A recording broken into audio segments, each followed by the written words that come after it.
à présent Sabou-Siré. C'est à 25 km de Kaye, Sabou-Siré, où a lieu la bataille entre les forces françaises et Niamodi Sissoko. C'était exactement le 22 septembre 1878. Un véritable verrou formé pour empêcher la progression des forces françaises, tordant la main à l'ennemi, a changé de stratégie, mais peine perdue, Sabou-Siré a pu résister. Et comment? Nous allons découvrir cette histoire avec Kazoutou Kanouté depuis Kaye.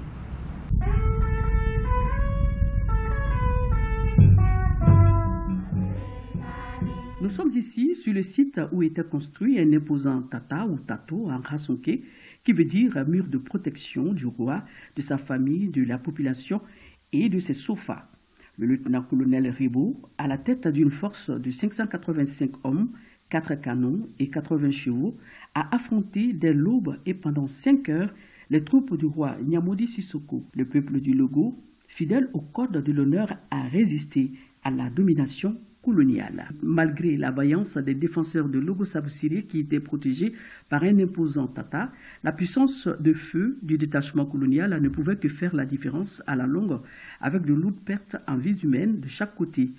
Il y eut 13 morts, dont 2 officiers, un capitaine et un lieutenant, et 51 blessés chez les assaillants.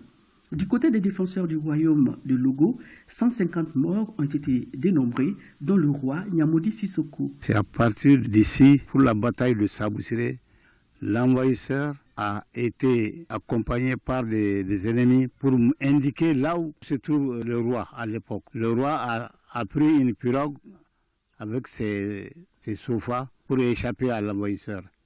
Mais ils ont tout fait pour indiquer le portrait et tout du roi, et l'envahisseur n'a pas hésité à tirer. Et la pirogue où se trouvait le roi a été éclatée. Il est mort à partir de ce coup de canon qu'ils ont lancé de l'autre côté du fleuve. Qu'est-ce que l'histoire nous apprend par rapport à ça? La vraie conquête de l'Européen, c'était essayer de rattraper El Hadj Omar qui avait séjourné pendant au moins 2 mois à Sabou-Siré jusqu'à 3 mois. Donc le colon en a profité parce qu'il y avait un pacte entre El Hadj Omar et le colonisateur Faidherbe, que El Hadj Omar ne devait pas être sur la rive gauche, il devait occuper seulement la rive droite. Donc c'était installé à Sabou-Siré. C'est cette forme de vouloir rattraper El Hadj Omar qui a eu lieu la bataille.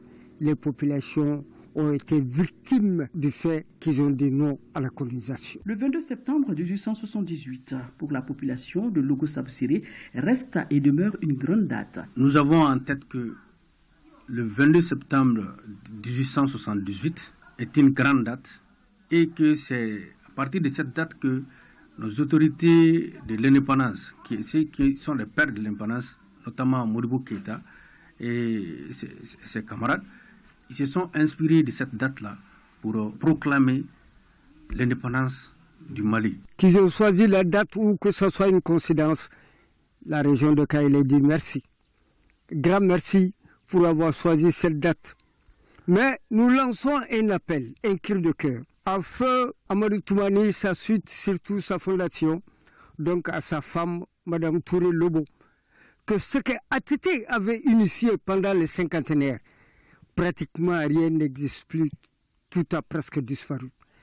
Sabou-Siré mérite d'être cité, Sabou-Siré mérite d'être soutenu, Sabou-Siré mérite d'être connu. Des guerriers ont certes fait leurs preuves en matière de combat, mais c'est le roi Niamodi Sissoko qui fut le plus influent et qui est resté gravé dans la mémoire de la population du Logo. Pour celle-ci, il est le symbole de la résistance, car il fut ce guerrier farouche à s'opposer à la pénétration française en Afrique de l'Ouest. Et pour ce fait, cette histoire doit être reconnue et enseignée dans les écoles et lance donc un cri de cœur pour la réhabilitation du Tata, qui est un symbole pour le village, ainsi que la réhabilitation du monument qui est en état de dégradation très avancé.